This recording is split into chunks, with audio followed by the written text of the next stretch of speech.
Sir, Pawan Kalyan గారి మీద trolling అవుతున్న 2 ప్రశ్నలు సార్ ఇప్పుడు నేను అడిగేది. ఫస్ట్, నిన్న మహాకుంభమేళాలో ఆయన కుటుంబ సమేతంగా వెళ్లారు. భార్య, కొడుకు అకీరానందన్‌తో ఆయన నదిలో స్నానం చేస్తున్నప్పుడు మెడలో జంధ్యం కనిపించింది సార్. సో, చాలా మంది ఏమంటున్నారంటే ఆయన కాపు కదా, కాపులు జంధ్యం వేసుకోరు కదా అని అడుగుతున్నారు. సో, దాని గురించి సార్. ఇంకా రెండో ప్రశ్న ఏంటంటే, సుగాలి ప్రీతి విషయంలో ఆయన మీద చాలా విమర్శలు వస్తున్నాయి. ఆ రెండిటి గురించి మీ స్పందన సార్. పవన్ కళ్యాణ్ ఏది చేసిన వివాదాలు వెన్నంటే ఉంటాయి. ఆయన గతంలో కూడా చాలా సార్లు జంధ్యం వేసుకున్నాడు. ఆయన వారాహి ఇవి చేసినప్పుడు, వ్రతాలు చేసినప్పుడు, తర్వాత ఆ మధ్య ప్రాయశ్చిత్త దీక్ష చేసినప్పుడు జంధ్యాలు వేసుకోవడం అనేది చేస్తున్నాడు ఈ మధ్యకాలంలో. ఎందుకంటే ఆయన గత కొంతకాలంగా సనాతన ధర్మం వైపు మళ్ళాడు. బీజేపీలోకి మెర్జీ చేస్తాడా పార్టీని అన్న స్థాయిలో నడుస్తుంది వ్యవహారం. ఎందుకంటే పవన్ కళ్యాణ్ మొదటి నుంచి కూడా ఐడియాలజికల్గా ఒకదాని మీద స్టాండ్ అయ్యే నేచర్ లేదు ఆయన. ఏవో మాట్లాడుతుంటాడు వేగ్గా, కానీ ఆయనకి ఒక ఐడియాలజికల్ బిలీఫ్ కానీ లేదు. నిజానికి ఎవరికి లేదు, పవన్ కళ్యాణ్కి మాత్రం ఉండాలనుకోవడంలో మనకు అర్థం లేదు. ఎందుకంటే ఏ పార్టీకి కూడా ఇవాళ ఐడియాలజికల్గా లేదు. ఇప్పుడు జగన్ ఉన్నాడు, జగన్కి ఏమైనా ఐడియాలజికల్ ఇది ఉందా? ఆయన బీజేపీతో గతంలో కలిసి లేదు, అంతకుముందు కాంగ్రెస్తో ఉన్నాడు. తర్వాత బీజేపీతో అఫ్సెల్గా లేకపోవచ్చు, కానీ 10 ఏళ్ళుగా బీజేపీతో, ఇప్పుడు కూడా బీజేపీని పల్లెత్తు మాట అనే పరిస్థితిలో జగన్ లేడు. ఇంకా తెలుగుదేశం అయితే చెప్పాల్సిన అవసరం లేదు. వాళ్ళు కమ్యూనిస్టులతో కలుస్తారు, బీజేపీతో కలుస్తుంది, కాంగ్రెస్తో కూడా కలిశాడు. కాంగ్రెస్కి యాంటీగా ఏర్పడిన తెలుగుదేశం పార్టీ కాంగ్రెస్తో మళ్ళీ కలిశాడు. చంద్రబాబు కూడా ఏ రకమైన ఐడియాలజికల్ ఇవి లేవు. ఎవరికి ఉన్నాయి? ఎవరికి లేవు దేశంలో ఇవాళ. ఒక కమ్యూనిస్టులు కొంతమందితో బీజేపీ లాంటి వాళ్ళతో కలవరు, కానీ కమ్యూనిస్టులకు కూడా వేరే రకమైన, బీజేపీతో కలిసే చంద్రబాబుతో కలుస్తారు కమ్యూనిస్టులు, మళ్ళీ డైరెక్ట్గా కలవరు అంతే బీజేపీతో. అంత తప్ప ఎవరికి కూడా ఇవాళ ఐడియాలజీ అనేది ఏమీ లేదు. అధికారమే పరమావధి. పవన్ కళ్యాణ్కి కూడా అధికారమే పరమ. అతను ఎన్ని కథలు చెప్పినా అతని గోల్ ఏంటంటే ప్రజాసేవ, ఇంకోటి చెప్తాడు, కానీ అది ఎవరు నమ్మే పరిస్థితులు లేరు. అతనికి కూడా గోల్ తను సీఎం కావాలని. తను సీఎం కావాలనుకున్నప్పుడు దానికి ఎవరు ఉపయోగపడితే వాళ్ళతో కలవడానికి అతనికి. కాకపోతే ఇక్కడ ప్రాబ్లం ఏంటంటే మిగతా వాళ్ళు ఆ స్థాయిలో ఐడియాలజీ గురించి మాట్లాడరు. అతను విపరీతమైన కన్విక్షన్ ఉన్నట్టు దానికి పద్యాలు, కవిత్వము ఇవన్నీ జోడించి ఆవేశంతో ఊగిపోతూ మాట్లాడతాడు. అక్కడ పవన్ కళ్యాణ్ పట్ల విమర్శ. మిగతా వాళ్ళు మామూలు, ఇప్పుడు చంద్రబాబు అలా మాట్లాడు, మిగతా వాళ్ళు జగన్ మాట్లాడు. పవన్ కళ్యాణ్ మాత్రం దానికి ఏదో ఒక పెద్ద బిల్డప్ ఇచ్చి, గతంలో చెగువెరా అనేవాడు, అంతకుముందు మాస్టర్ జీ అని దళిత కవితో తిరిగేవాడు బిగినింగ్లో. ఎందుకంటే నేను ఎప్పటి నుంచో చూస్తున్నాను అతను. సో ఆ తర్వాత నేను కూడా ఇంకొక 2-3 ఫ్రెండ్స్తో కలిసి 2 సార్లు కలిసాం. ఒకసారి 2 hours డిస్కస్ చేసాం, ఒకసారి 4 hours పవన్ కళ్యాణ్తో డిస్కస్ చేసాం. అప్పుడంతా కూడా చాలా జెన్యూన్ అన్నట్టు, చాలా నాకు ప్రజల పట్ల కన్సర్న్ ఉన్నట్టే మాట్లాడాడు మాతో అంతా కూడా. మేము కూడా చాలా జెన్యూన్ ఉన్నాడు ఇతను అనుకున్నాం. తర్వాత చూస్తే ఇతను ఓసరవల్లిలాగా దేనైనా మార్చేయగలడు అనేది అర్థమైంది. అంటే ఎక్స్ట్రీమ్స్ ఇవి.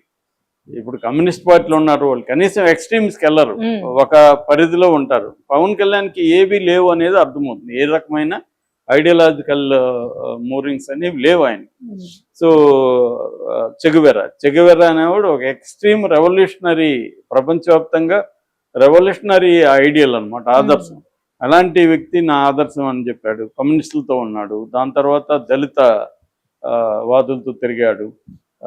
మన ఆమెవరు మాయావతి వచ్చినప్పుడు కాళ్ళకు మొక్కాడు. ఈ అతి చేస్తాడు అనమాట. ఏది చేసినా పవన్ కళ్యాణ్ అతి చేస్తాడు కాబట్టి ఆయన మీద విమర్శింది. బ్యాలెన్స్గా ఉండడం, ఒక మోడరేట్గా ఉండకుండా దాంట్లో ఏదో ఎక్స్ట్రీమ్ అన్నట్టుగా అందరు కమ్యూనిస్ట్ అంటే నేనే పెద్ద కమ్యూనిస్ట్ అనడం, అందరికంటే ఇది నేనే అనడం, ఈవెన్ దళితుడిని నేనే రెల్ల కులం నాది అనడం, ఈ ఎక్స్ట్రా వ్యవహారాలు పవన్ కళ్యాణ్ చేస్తాడు ఏది చేసినా. ఒక మోడరేషన్ అనేది లేదు ఆయన. ఇప్పుడేమో ఎక్స్ట్రా వెళ్ళిపోయి అసలు బీజేపీ వాళ్ళకంటే కూడా ఇతనే సనాతనం బోర్డు పెట్టాలని బీజేపీ వాళ్ళు, ఆర్ఎస్ఎస్ వాళ్ళే ఇతను డిమాండ్ చేస్తున్నాడు. సనాతనం అనేది ఏందో డిఫైన్ చేయలేదు ఇప్పటివరకు. అతను సనాతనం అంటే ఏంది అని డిఫైన్ చేయలేదు. అదొక మిథ్యా పదార్థం లాగా ఎవరికి వచ్చినట్టుగా డిఫైన్ చేస్తారు సనాతనం అంటే. రీసెంట్గా చిలుకూరు బాలాజీ టెంపుల్ ఆయన రంగరాజన్ సనాతనం ఏమన్నా అంటే దాంట్లో అసమానతలు లేదు, దళితుల పట్ల అసమానతలు, స్త్రీల పట్ల అసమానతలు లేని సనాతనం అంటున్నాడు ఆయన. మరి ఈయనేమంటాడు తెలియదు మనకి. ఇప్పటివరకు సనాతనం అంటే ఏం తెలియదు. అందుకని సనాతనం రూపంలోకి వచ్చాడు కాబట్టి జందం వేసుకొని ఉండే అవకాశం ఉంది. మొన్న అక్కడికి వెళ్ళారు, భార్య, తర్వాత భార్య అన్న లెజెండ్. లెజనోవా, దాని తర్వాత కొడుకు కొడుకు అకీరానందన్, అవును సార్. తర్వాత మన త్రివిక్రమ్ త్రివిక్రమ్ శ్రీనివాస్, శ్రీనివాస్. వీళ్ళతో కలిసి ఆయన ఎవరు ఆనంద్ సాయి. ఉమ్. ఆనంద్ సాయి అంటే మన టిటిడి బోర్డు మెంబరు, Hmm. ఒకప్పుడు ఆర్ట్ డైరెక్టర్ పవన్ కళ్యాణ్ సినిమాలకంతా అబ్బాయి కూడా వెళ్ళాడు. సో వీళ్ళంతా వెళ్ళినప్పుడు పవన్ కళ్యాణ్ బట్టలు తీసేసి మునగతున్నాడు, భార్య ఏం మునగట్లేదు, అలాగే ఆమె అట్లా ట్రై చేస్తుంది. ఎందుకంటే ఆమె క్రిస్టియన్. విచిత్రం ఏమంటే ఇతనేమో ఇక్కడ హిందూ ధర్మం సనాతనం ఉంటాడు, ఆయన భార్య క్రిస్టియన్, ఆయన పిల్లలు కూడా 2 పిల్లలు అక్కడ క్రిస్టియన్సే.